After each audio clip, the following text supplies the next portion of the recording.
Il est terrible de tomber dans les mains du Dieu vivant. Hébreux chapitre 10, verset 31.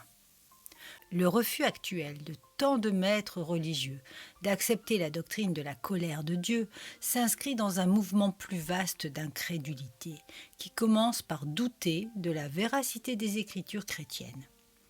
À partir du moment où un être humain met en doute l'inspiration des Écritures, il se produit en lui une inversion étrange et monstrueuse.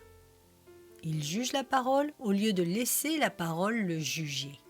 Il détermine ce que la parole devrait enseigner au lieu de lui permettre de préciser ce qu'il devrait croire. Il modifie, amende, retranche ou ajoute selon son bon plaisir. Il se place toujours au-dessus de la parole et lui demande des comptes au lieu de s'agenouiller humblement devant Dieu et de rendre compte à la parole. L'interprète à l'esprit sensible, qui cherche à protéger Dieu contre les conséquences de sa propre parole, s'engage dans une entreprise qui ne peut qu'être vouée à l'échec total. Il est difficile de dire pourquoi un tel homme continue de s'attacher aux reliques déguenillées de la religion.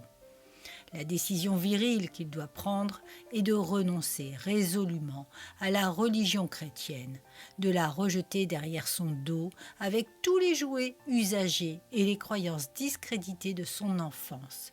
Mais il le fait rarement. Il abat l'arbre, mais continue de parcourir pensivement le verger dans l'espoir de trouver un fruit qui ne vient jamais.